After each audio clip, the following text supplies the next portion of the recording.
Avant de plonger ensemble dans la prière, prenons un moment pour ouvrir notre cœur à la parole de Dieu. Car avant même de demander, il est important d'écouter. La Bible nous dit dans Jérémie 29:13, « Vous me chercherez et vous me trouverez si vous me cherchez de tout votre cœur. » Cette promesse n'est pas une simple parole ancienne, gravée dans des pages jaunies. Elle est vivante personnelle, et elle s'adresse à vous, ici et maintenant. Dieu ne se cache pas de vous. Il n'est pas distant, indifférent ou silencieux. Il est proche, attentif, et son invitation résonne comme un appel intime. Approche-toi, cherche-moi, et je te promets que tu me trouveras. Cette promesse n'est pas réservée aux parfaits, ni à ceux qui ne se trompent jamais. Elle est pour tous ceux qui acceptent de chercher Dieu avec sincérité, avec faim et humilité. Pourtant, dans notre monde moderne, combien de fois cherchons-nous d'abord ailleurs? Nous courons après ce qui brille à nos yeux, la réussite, l'argent, le confort, l'approbation des autres, les relations, les plaisirs immédiats. Nous croyons que ces choses combleront nos vides. Nous dépensons nos forces à poursuivre des illusions de sécurité et de contrôle. Mais avec le temps, nous réalisons que ces choses demandent toujours plus et donnent toujours moins. Elles promettent de la satisfaction, mais elles nous laissent assoiffés. Elles nous usent, elles épuisent nos âmes. Et au fond de nous persiste ce silence, ce creux, cette soif qu'aucune réussite, aucune possession, aucune relation humaine ne peut combler. Cette soif n'est pas une faiblesse, ni un défaut. Elle est le signe que nous avons été créés pour quelque chose de plus grand. Dieu lui-même a placé ce désir dans notre cœur afin que nous le cherchions, afin que nous comprenions que nous avons besoin de lui. Alors aujourd'hui, avant de courir encore après 1000 choses, je vous invite à faire une pause, à tourner votre regard vers Jésus, à murmurer son nom peut-être même pour la première fois avec sincérité. Cherchez-le, non pas seulement avec vos mots, mais avec votre attention, votre affection, votre abandon. Car lui seul peut apaiser la faim profonde de votre âme. Lui seul ne vous trahira jamais, ne vous délaissera jamais, n'ignorera jamais vos prières. Appelez ce nom qui est au-dessus de tout autre nom, Jésus-Christ. Cherchez refuge sous la protection du lion de Juda. Laissez-vous guider et protéger par celui qui est à la fois guerrier, puissant et tendre berger. Reposez-vous dans les bras du Prince de paix, car lui seul peut vous donner la paix véritable. Dieu est éternel, immuable, fidèle. Il est celui qui commande aux galaxies et qui tient les clés de la vie et de la mort. Pourtant, il se penche vers vous chaque fois que vous l'appelez. Il dit « Invoque-moi ». Alors demandez-vous qu'est-ce qui pèse sur votre cœur en ce moment? Une décision difficile, une déception, un fardeau secret que vous n'avez confié à personne, une peur qui revient toujours, peu importe ce que c'est grand ou petit. Dieu veut que vous lui en parliez. Il n'est pas trop occupé, pas trop loin, pas indifférent. Il est prêt à vous écouter. Jérémie 33, 3 dit « Invoque-moi et je te répondrai. Je t'annoncerai de grandes choses, des choses cachées que tu ne connais pas. » Voyez-vous, Dieu ne se contente pas d'écouter. Il répond. Et pas seulement avec de petites réponses ordinaires, mais avec des révélations, des vérités profondes que nous n'aurions jamais découvertes seuls. Il ne donne pas seulement du secours, il donne la sagesse. Il ne se limite pas à soulager, il transforme. Le psaume 50, 15 nous rappelle « Invoque-moi au jour de la détresse. je te délivrerai et tu me glorifieras. Ce n'est pas un espoir vague, mais une alliance. Dieu dit, quand le malheur vient, je te délivrerai, et ton cœur se remplira de louanges. Ces promesses sont vivantes aujourd'hui encore. Elles sont pour vous. Elles vous appartiennent. Peut-être vous sentez-vous fatigué, découragé ou même invisible. Mais sachez ceci, vos prières ne passent pas inaperçues. Vos larmes ne sont pas ignorées. Votre avenir est entre les mains de Dieu et ses mains n'échouent jamais. Il est le même Dieu qui a rencontré Moïse dans le désert, qui a relevé David de ses chutes, qui a redonné de la force à Élie lorsqu'il voulait abandonner. Et c'est le même Dieu qui marche aujourd'hui à vos côtés. Il sait calmer votre tempête, transformer vos cendres en beauté, guérir les blessures que vous pensiez incurables. Il sait entendre même les prières qui n'ont pas de mots. Alors n'abandonnez pas. Continuez à chercher. Continuez à frapper. Continuez à espérer. Continuez à prier. Car la promesse est claire. Vous me chercherez et vous me trouverez si vous me cherchez de tout votre cœur.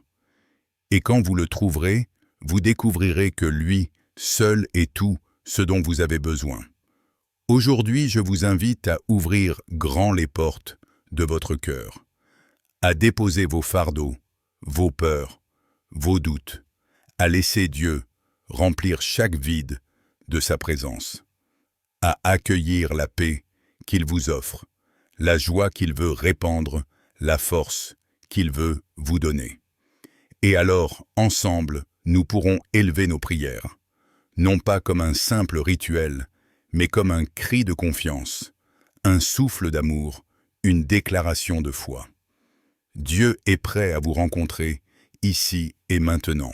Lorsque nous parlons de la prière, beaucoup imaginent une formule compliquée, des mots parfaits, des phrases solennelles qu'il faudrait répéter pour plaire à Dieu. Pourtant, la vérité est bien différente. La prière n'est pas une performance. Ce n'est pas un discours destiné à impressionner. La prière est un souffle, une relation, une rencontre intime entre votre cœur et le cœur de Dieu.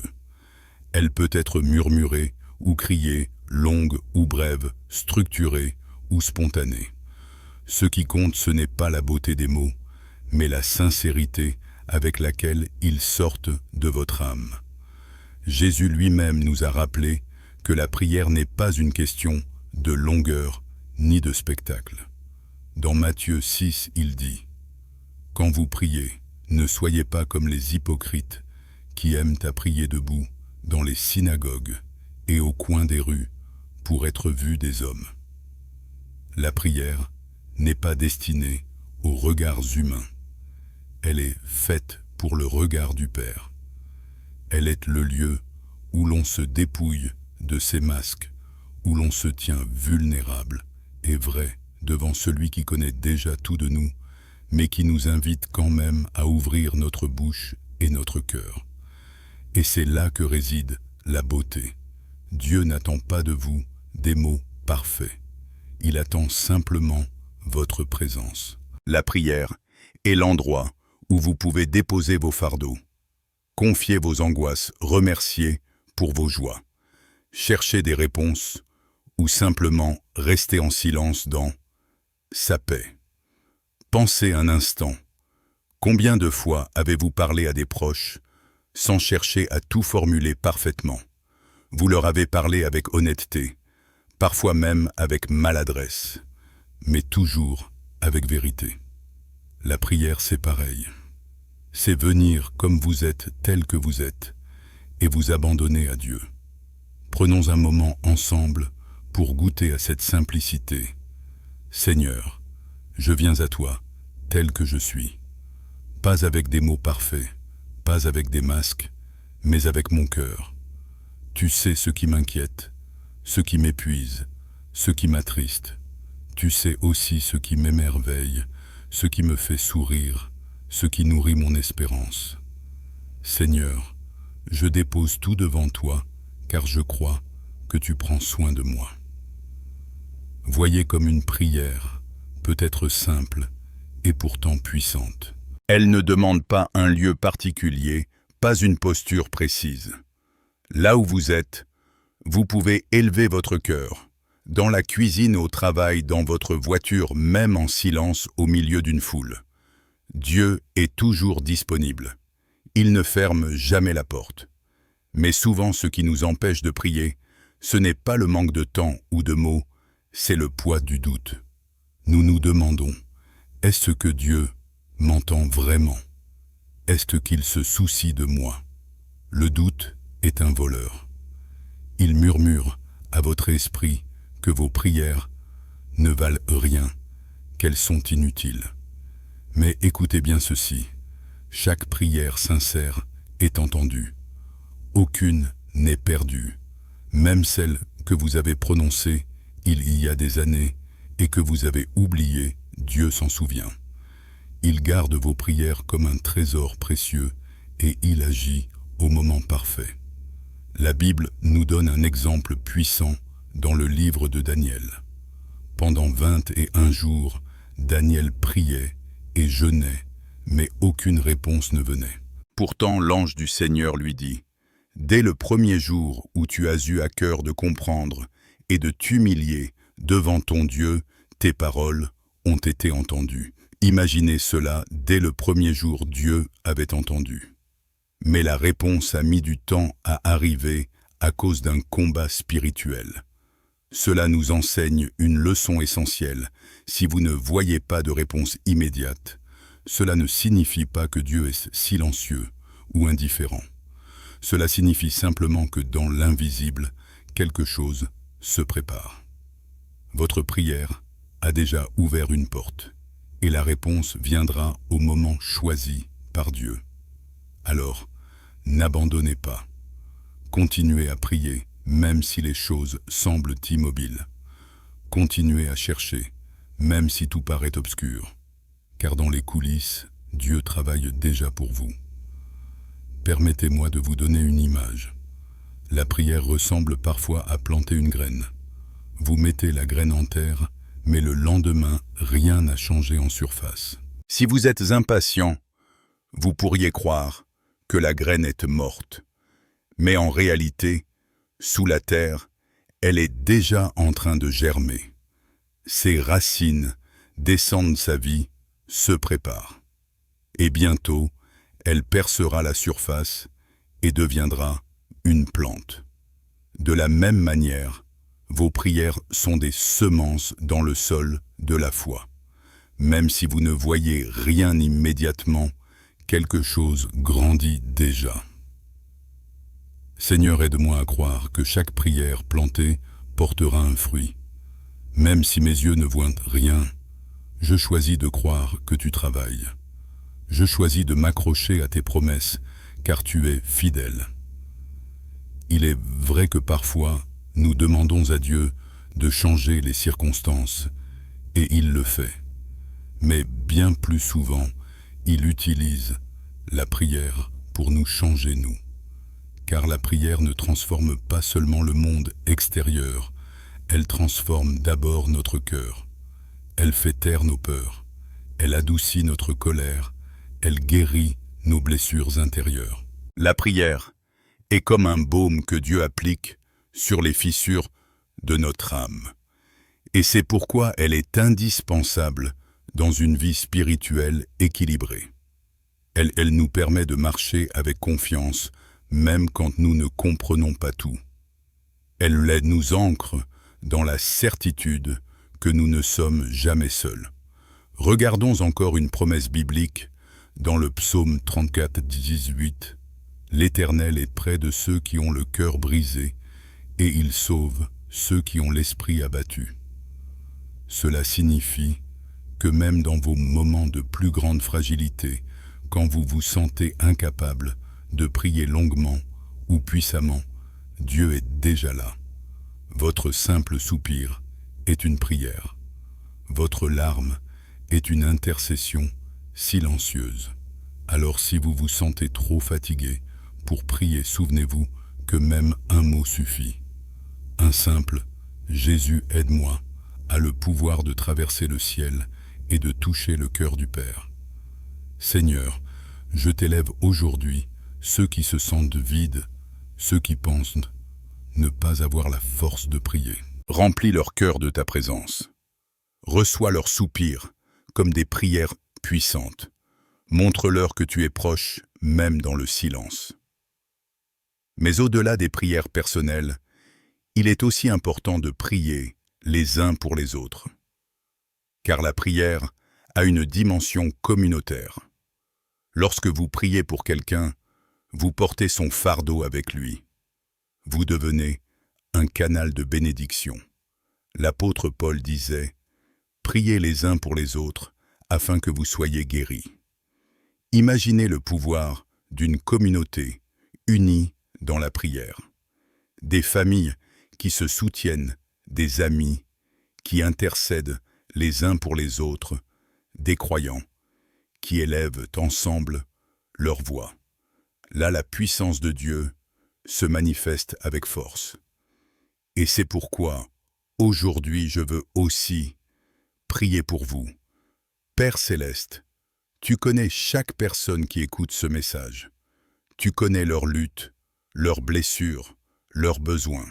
Seigneur, je te demande de les envelopper de ton amour, de leur donner la paix qui surpasse toute intelligence, de renouveler leurs forces et d'ouvrir devant eux un chemin de bénédiction. Je proclame que leur avenir est entre tes mains et que tes projets pour eux sont bons, remplis d'espérance. Dieu nous appelle à persévérer, à rester fermes, même quand les vents soufflent fort. Et la prière est l'encre qui nous empêche de dériver. Souvenez-vous, la prière n'est pas un devoir pesant. C'est un privilège. C'est la clé qui ouvre la porte du cœur de Dieu. C'est le souffle qui nourrit notre âme. C'est la lumière qui éclaire nos pas dans l'obscurité. Alors, je vous encourage aujourd'hui, priez, cherchez, invoquez et croyez, car Dieu vous répondra d'une manière ou d'une autre. Lorsque nous réfléchissons à la prière, il est essentiel de comprendre qu'elle n'est pas simplement une action ponctuelle que l'on pratique par habitude, mais un mode de vie. La prière est la respiration de l'âme. Tout comme votre corps ne peut survivre sans air, votre esprit ne peut rester vivant sans communion avec Dieu. Beaucoup de personnes pensent que la prière est réservée aux moments de crise. Lorsqu'une maladie frappe, lorsqu'une porte se ferme, lorsqu'une épreuve imprévue se dresse, nous courons à Dieu comme à une urgence. Mais en réalité, la prière n'est pas seulement le cri du désespoir, elle est aussi le chant de gratitude, le murmure de chaque jour, le dialogue constant avec celui qui nous aime. L'apôtre Paul nous dit « Priez sans cesse ». 1 Thessaloniciens 5, 17. Comment est-ce possible? Cela ne signifie pas que nous devons passer chaque minute à genoux, les yeux fermés. Cela veut dire que nous devons garder un cœur connecté à Dieu en toutes circonstances. Dans vos déplacements, vos conversations, vos tâches quotidiennes, vous pouvez garder un esprit de prière. Une pensée dirigée vers Dieu, un merci discret, une demande chuchotée, un silence rempli de sa présence, tout cela est prière. La prière constante est comme un fil invisible qui relie le ciel et la terre. Elle ne s'interrompt pas, elle ne se limite pas à un moment de la journée. Elle devient une atmosphère dans laquelle vous marchez. Seigneur, aide-moi à garder mes pensées tournées vers toi. Dans mes jouets, que je me souvienne de te remercier. Dans mes difficultés, que je me souvienne de t'invoquer. Dans mes doutes, que je me souvienne de m'appuyer sur toi. que ma vie entière devienne une prière vivante. La prière est aussi une école de patience. Dans un monde où tout va vite, où nous exigeons des réponses immédiates, Dieu nous apprend à attendre. Attendre non pas dans la frustration, mais dans la confiance. La prière ne consiste pas seulement à obtenir ce que nous demandons, mais à apprendre à accorder notre cœur avec le rythme de Dieu. Prenons l'exemple d'Abraham. Dieu lui avait promis une descendance aussi nombreuse que les étoiles.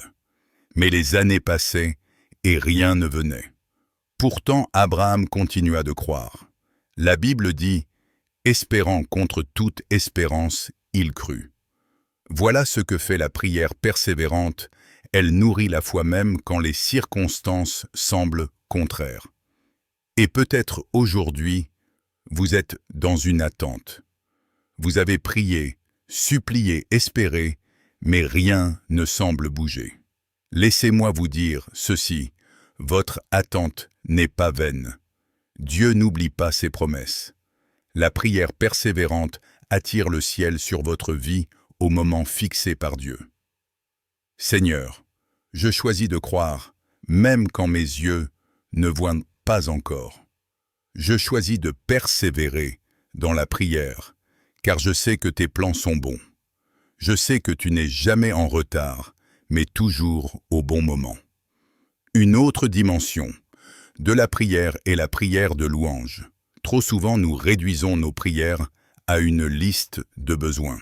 Mais la prière la plus puissante est celle qui élève les yeux au-delà de nos circonstances pour contempler la grandeur de Dieu.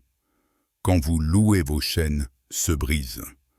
Quand vous remerciez, vos yeux s'ouvrent sur la fidélité divine. La louange transforme votre atmosphère intérieure. Rappelez-vous Paul et Silas dans la prison. Ils étaient enchaînés, battus, enfermés. Mais au lieu de se plaindre, ils chantaient des hymnes à Dieu. Et soudain, les portes se sont ouvertes, les chaînes sont tombées. Voilà le pouvoir de la louange dans la prière. Elle libère, elle secoue les fondations, elle attire la présence de Dieu. Seigneur, je choisis de te louer, même dans mes prisons.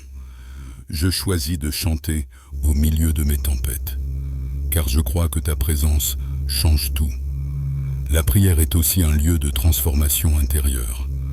Quand vous priez, Dieu ne change pas seulement vos circonstances, il change votre cœur. Vous entrez peut-être dans la prière, rempli de colère, d'amertume ou de peur, mais vous en ressortez avec paix, douceur et confiance. Car la prière est un échange. Vous déposez vos fardeaux, et Dieu vous donne sa paix. Vous abandonnez vos peurs, et il vous remplit de courage. C'est ce que Jésus promet en Matthieu 11, 28. « Venez à moi, vous tous, qui êtes fatigués et chargés, et je vous donnerai du repos. » La prière est cet acte de venir à lui, de déposer tout et de recevoir son repos. Alors, je veux prier cela pour vous maintenant. Seigneur Jésus, je t'apporte chaque personne fatiguée, chaque cœur épuisé. Mets ta main sur eux et donne-leur ton repos. Remplace leur anxiété par ta paix, leur faiblesse par ta force, leur découragement par ton espérance. Que ton amour les enveloppe comme une couverture douce et chaude dans la nuit froide. Il est aussi important de rappeler que la prière est une arme spirituelle. Dans Éphésiens 6, Paul décrit l'armure de Dieu et il conclut en disant « Faites en tout temps par l'Esprit toutes sortes de prières et de supplications. » La prière est votre ligne de défense contre les attaques de l'ennemi. Elle est comme une forteresse invisible qui entoure votre esprit et votre cœur. Lorsque vous priez, vous placez une barrière divine autour de vous et de vos proches. C'est pourquoi il est vital de prier pour vos familles, vos enfants, vos foyers. Car la prière protège. La prière construit un mur de feu autour de ceux que vous aimez. Seigneur, je prie aujourd'hui pour chaque famille représentée. Protège leur maison, entoure-les de tes anges. Éloigne d'eux le mal et la peur. Couvre-les de ton sang précieux et que la paix règne dans leur foyer. Et enfin, la prière est un acte d'amour. Quand vous priez pour quelqu'un, vous lui offrez le plus grand cadeau possible, vous l'amenez devant le trône de Dieu. Même si vous n'avez pas les moyens d'aider matériellement, même si vous ne savez pas quoi dire, vous pouvez prier. Et vos prières peuvent changer une vie, un cœur, une destinée. Ne sous-estimez jamais le pouvoir d'une prière faite avec amour. Alors si en ce moment quelqu'un vous vient à l'esprit, un ami, un parent, un collègue, une personne que vous aimez, élevez une prière silencieuse pour elle. Peut-être qu'elle ne le saura jamais, mais Dieu le sait, et il agira. Seigneur, je t'apporte ceux qui sont dans nos pensées. Tu sais qui ils sont. Touche-les, bénis-les, relève-les. Montre-leur ton amour d'une manière nouvelle et surprenante. La prière est donc un chemin. Elle commence avec nos besoins, mais elle nous conduit à la gratitude. Elle part de notre faiblesse, mais elle nous mène à la force. Elle jaillit de nos blessures, mais elle nous guérit. Elle est l'échelle qui relie la terre au ciel. Alors aujourd'hui, choisissez de prier. Même si vos mots semblent faibles, même si vos forces sont limitées, priez. Car chaque prière est une graine de foi. Et chaque graine, tôt ou tard, portera du fruit.